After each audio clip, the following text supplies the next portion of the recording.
Hey guys, this is Eric Weingartner with Weingartner Racing. It's Saturday, so it's like an update video day of what's going on in the shop, but there's a lot of actual tech in this one, more so than normal because it's been a very busy week.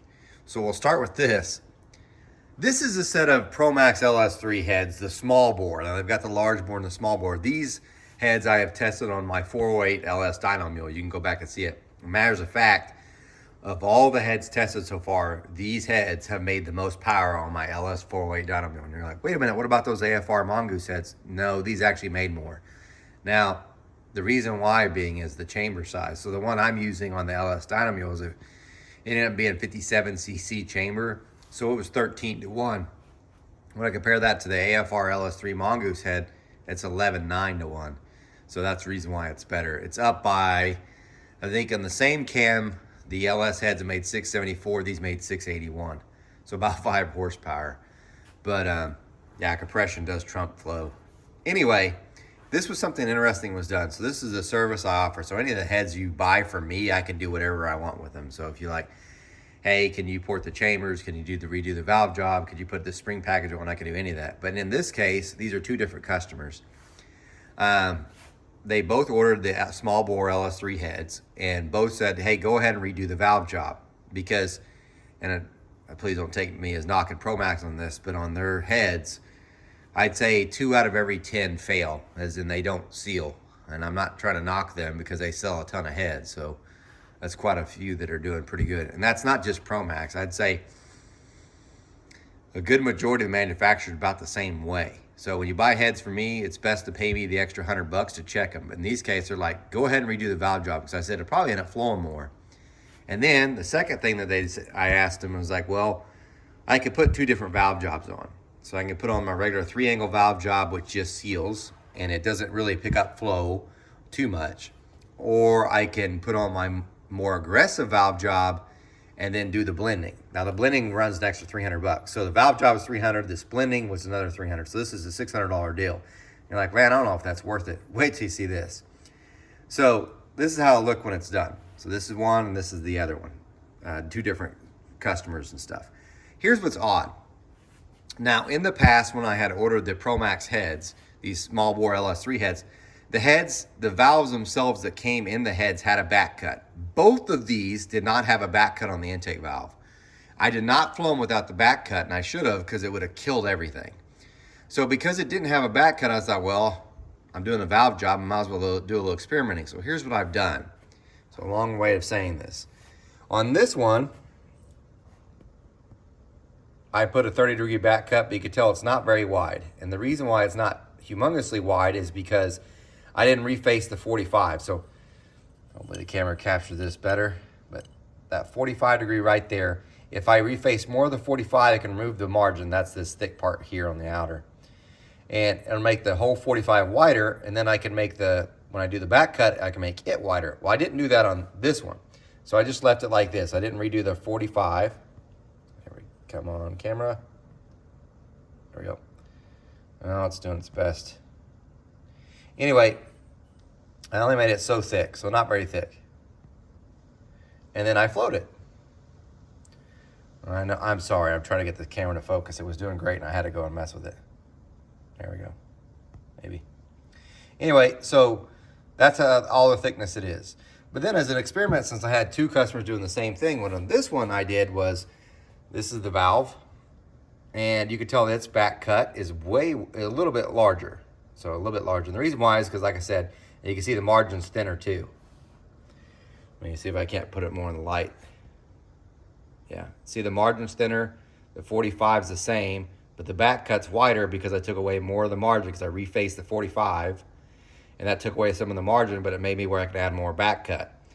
So what we essentially have is 2 heads done ported the same way, less back cut, more back cut. Here's the flow numbers. So this is the one with less back cut. 264 at 4. It goes 327 at 5 or 600. 650 goes 347. That's pretty good. By the way, the exhaust, that's outstanding, 261. That's just from that. No back cuts on the exhaust, just your stock valve. This one is the more back cut. So at 4 it goes 266. So if you compare that to the less, It's only about 1 CFM more. But if we look at 600, it's 350 versus the 600 from the last back cut, 344. So it gained 6 CFM just doing that.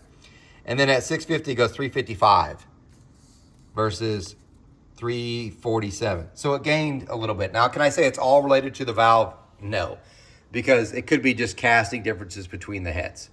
The port itself could have some minor shifting because it's an as-cast head, not a CNC ported head. But in general, it looks like it did pick up having the more back cut, even at the higher peak. So at 1 inch valve with a 342 with more back cut versus 336. And that actually shocked me, because usually when you have less back cut, it flows more at the peak. Now, here's the best part about this. So I was like, dang, that's really good. Matter of fact, I think it's better than what I'd use for the dyno. And it was. This is the biggest one. So here's the flow numbers for the cylinder head that was used on the dyno. I redid the valve job, but I didn't use the same valve job profile. I used a less aggressive one because I was like, let's try to keep it close to stock. On the dyno, this is what it flowed. The one that was used for my dyno mule. 257 at 4. So both of these are almost 10 CFM better with the different valve job profile. And this one actually had a pretty wide back cut. So this valve job profile is what I probably should have used on my one I used for the dyno mule, and I plan to redo that and do that. But even peaks, yeah, I went 350 at 625, but really at we call it 650, it backed up. At 640, it went 349. So these ones that one's really close, and that one's way better. So these end up far better doing that. So if you're looking at getting heads, hopefully you want to buy from me, but $600 option, it's a much better deal. I mean, I'll put the back cuts on it, because I thought all ProMax heads at least came with the back cuts. That is not the case. Sometimes they do and sometimes they don't, especially, and that's the reason why this one's here. This is a small block Chevy one. If you ever order anything with a hydraulic roller, no back cuts. So it's best to pay me to put a back cut on it. The saw roller ones do, but not the hydraulic roller. You might say, why is that? They use a shorter valve on the hydraulic roller stuff for the small block Chevy and small block Ford, and that valve doesn't have a back cut. But when you use a longer valve that they need for the solid roller setup, it has a back cut. So the more you know. Anyway, there's that. Let me show you something else. I'm not trying to do a whole bunch of cuts here. So look at the floor. Since we're bringing up Ford stuff, thanks for those that watched my live view and got to ask questions. This is the head that's going on the 408 dyno mule. I'm waiting for its matching pair to come in. This is, essentially, it's the ProMax 2, I think they call it the 205, but that's what it is. It's the ProMax Project X 205 for the small block Ford. I actually got this one from the foundry that actually cast the heads for ProMax. So I won't say ProMax on the end, but that's their head. Anyway, this is what I'll be using for the 408 dyno mule. Like, wait, is that the one for the cam challenge? No, that's this one right here. It's all covered up. This one a nice viewer had sent in and said, hey, you can do some testing. I really would like to get with Daniel Powell or someone to get a custom cam for that, because I do have a cam to run with that, but I'm just not crazy about it. I don't think it's going to make a lot of power. But these heads will flow plenty enough to make a lot of power with that 408 we could see. So that's pretty cool. That should be, I'm focusing on making that the next time I go to the dyno will be the small block Ford. Now, to thoroughly confuse you, this is the head that I'm going to use for the small block Chevy cam challenge, because several people are like, man, I wish you'd do the small block Chevy cam challenge. Why don't you do a small block Chevy cam challenge, even though it's been in videos forever? That yes, I'm doing it. It'll probably take place in July. It's what it's looking like. I actually have more of the pieces for the small block Chevy than I do for the Ford at this moment. So you might say, why? Well, and what head is this? This is the head that's going to be used for the small block Chevy cam challenge. That one particular cam challenge will be running NA, and then we're putting a supercharger on it and run about 5 pounds of boost and then about 15 pounds of boost. Same camshaft, that's how you're scored. Now, this is my baby. My Gunner Racing heads. This is my CNC Dragon Slayer. Now, this is the 4060 version, so I don't actually sell a ton of these because you have to have a different piston that clears the valve reliefs. Some do, some don't. And it's got a different chamber design than I use for my standard valve spacing Dragon Slayer. My standard valve spacing Dragon Slayer, its chamber works with just about every dome. This one, I'm not as certain on that because it's a totally different design. It's much smaller. But this one is amazing. So here's a little story with it. About a year ago in March, I started developing actually before that, I started developing a port for a customer in New Zealand that was going to do some jet boat racing, and this was supposed to be what we were going to use for this deal. Anyway, got the port all finished, sent it off to this first guy to get digitized and have it CNC ported, and then the guy literally took months and months and months and months.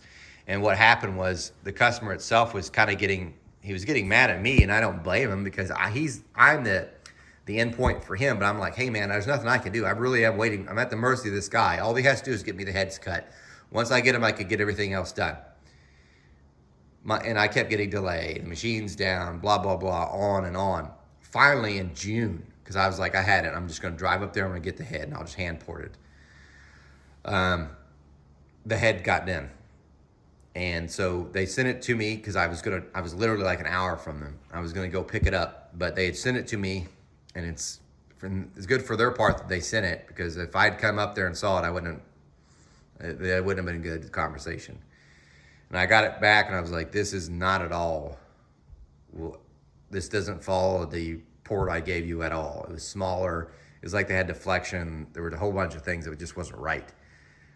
So I ended up calling that customer in New Zealand. I'm like, hey man, I hate to tell you this. I just got the head back, but I can't in good conscience tell you this because this isn't even following my port mold. I've got the actual model here and it's not even close. It's undersized in certain areas. It just isn't right. I said, but I've got another guy who's been doing my other CNC, my head, my standard CNC head, my Dragon Slayer with the standard valve spacing. That's what I've used for that. That guy was a different one. And I said, he could do it. It's just going to take some time. The biggest time thing is going to be getting castings because I'm going to have to get a new casting. And he's like, man, go ahead. So I was like, all right. So I ordered this casting. And this time, because of the lessons learned from the last Dragon Slayer with that 4060, I made some changes. So one of the things I did was I put the alloy seats in it because titanium valves, both intake and exhaust. And I'd also had them sand the core because there's some spots that were kind of shadowing and I wish I had more material in certain areas, so I asked them to sand the core. So just to give you an idea, when I got this head from Brodix, the casting was $2,000 unmachined. That means it had no valve job in, didn't have guides in. It was $2,000. All right, so at this point, there's making no money on this project period anyway, because I spent $2,500 with the first guy, the CNC and the heads, that took months and months and months, and it wasn't right. So then I sent it off to company 2, which is the one I've been using forever, my standard CNC ones. You might say, why didn't you use them from the beginning? In my opinion, I'd rather spread out the work so that I don't overwhelm one person, or if one company gets hurt or whatever, I'm not jammed up. If I have 2 companies, I could go back and forth. It makes more sense to me. Anyway, so I went to the first company, or the second company, the one I've been using for my standard CNC. He's like, yes, and he charged me to digitize it, and then they got it, and I got it back, and it's like this. The guy was sending me the bill for the CNC one, right? And I know this is a long story, so bear with me. And I get a call from that customer in New Zealand, and he's like, hey man, can I get a refund on my thing? And I was like, oh my God. Because at this point, I'm not making a single dime, because the first guy's CNC stuff, when he charged me $2,500 and it wasn't right, and I had to buy new castings, I'm already negative $1,000. I think it was more like negative $1,500 before getting the bill from the second CNC guy. He's like, can I have my money back? And I was like, man, I really can't, man, this is a huge, huge loss. As soon as you get your heads, I've already lost money because of the first CNC guy. And that's what kills me about business and people don't understand. He's like, look, man, I've got stage 4 cancer and they only give me like 6 months to live. And I said, man, they're literally shipping this head tomorrow. He's like, you think you can get it to me? I was like, yes. But then I was thinking, man, this guy's dying anyway. So I talked to my wife. I was like, this is going to hurt really bad, really bad. But I think we'll be okay. But It's probably the right thing to do. And she said, yeah, go ahead. So I gave him back his money. So it was out $8,000 return. And then the head showed up. So I had him here. So like when I say this is the biggest loss I took in 2024, it is the biggest loss I've taken of 2024. But because the heads were here, the nice titanium valves, these are coated Victories, and I love them. 2 125 intake valve and a 1/600 exhaust valve, 5/16 stems. Oh, and it gets better. The reason why I can also run it is because I also had to order the shaft rocker setup for these heads for that customer. So they're here. And these are a 1/8 intake ratio and a 1/7 exhaust. So when we get to that small block Chevy, we aren't going to be limited by cam core size on lift because we'll have plenty. So, and these heads flow 347 on that bench, which is the tighter one, and 353 on that one. So that head's here. Its cross-sectional area is 2.81. He had certain rules, like for instance, this could have been made a lot bigger, but he had certain rules that he had to follow. For instance, it couldn't be taller than a 1207, so that's what it is. It couldn't run more than a 250 offset, so that's why this is the intake offset, 250. So that's clears that, so all that's out of the way.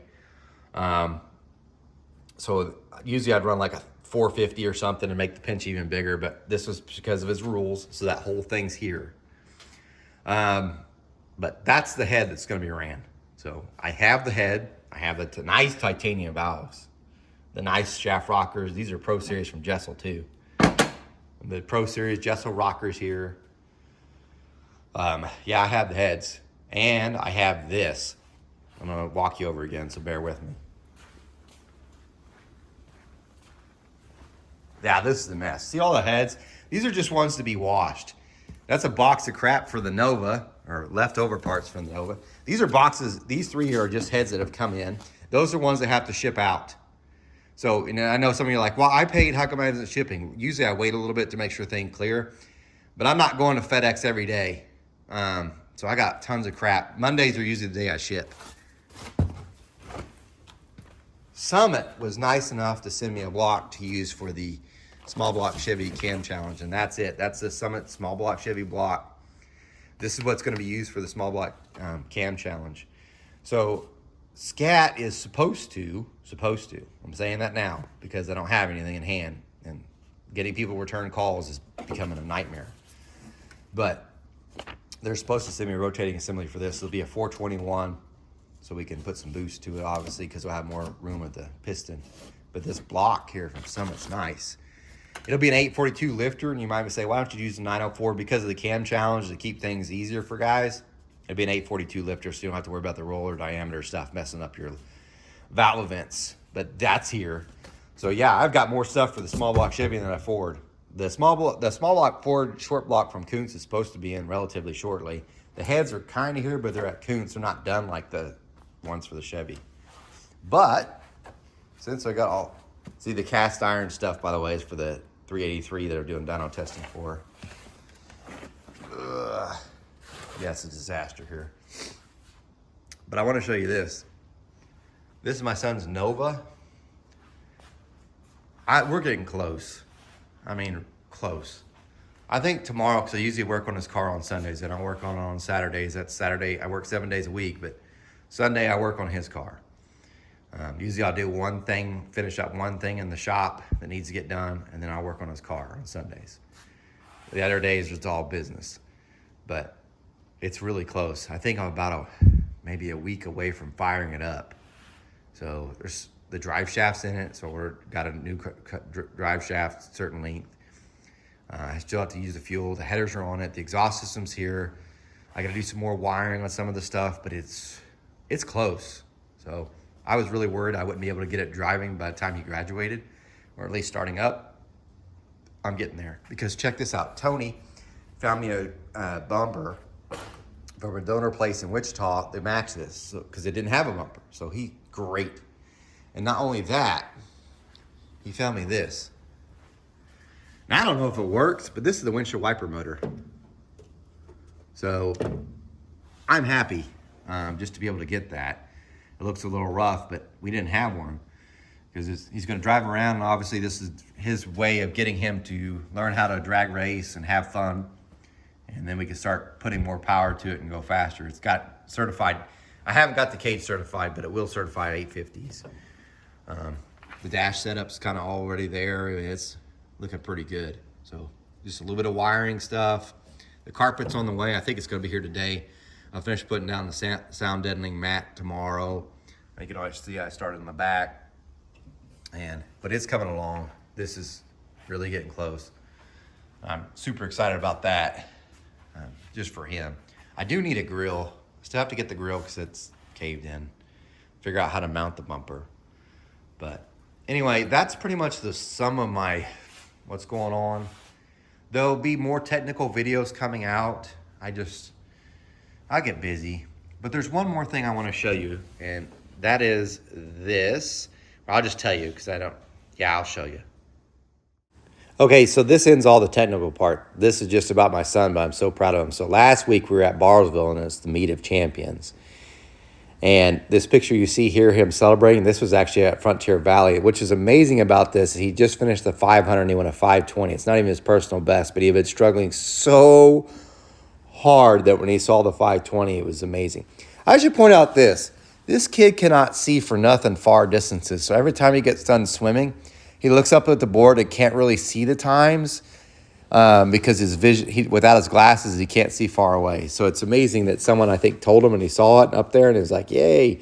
But what you see here is that's at Frontier Valley. Last weekend, we were at Bartlesville for this Meet of Champion, and he was amazing. Like he popped. He came alive. Had a new PB in his 50, went a 24:02, then a 24:01 in finals. He had never made the finals there ever at this meet. He's been doing it for 3 years. Not even a B final, never. So personal best of the 50. Then he went to the 500 and he went a 5:09. Now that's not his best. He's been a 5:04, but still that's the best he's gone all season. That was pretty good. And he finished, I think, third in the 500. And then he had to do the 200, which is like his baby. And he hadn't been able to get close to his time. In the prelims, he went like a 156, so he's 1 second away from his personal best. And then in finals, he went a 154, a new personal best. But he finished fourth in that. And then the next day, he did the 100. And in that one, he ends up winning. Now, it's not even his personal best time, but he ends up winning. But he was in so much pain. His legs were killing him. But man, I'm proud of this kid. So first time he ever got on the podium and the first time he ever won. So this is cool. I'm super proud of him. Senior night's this Tuesday. So this is his last time he'll swim at the high school for Broken Arrow. And this is where the parents walk him down and they give us like flowers or something. And we stand next to him. We take a picture and stuff. I'm going to be bawling like a baby. And I'm as a man, it's hard to say that. Man, I'm so proud of my son. It's be tough. And then in 2 weeks, regionals. This is where, if you got a prayer, you need to say it. We're going to find out if he's got enough stuff to be the 20. Regionals, what they do is they take everybody in Oklahoma swims. The top 24 from each event go to state. So we need if you got a prayer and you're going to say it one for him, then he makes it. I think he's trying to do the 200 and 500. Which is going to be, they're tough. He's made finals the last 2 years, or not finals, but he's made state the last 2 years, and this is it for him. So, big time's coming up. Now we're coming in the heart of the season. This is it. This is time to show up. So, anyway, that's all I got for you guys. I'm thankful for all of your viewers and stuff. You guys, remember, I don't pour cast iron heads. I'm no Superman. You guys take care.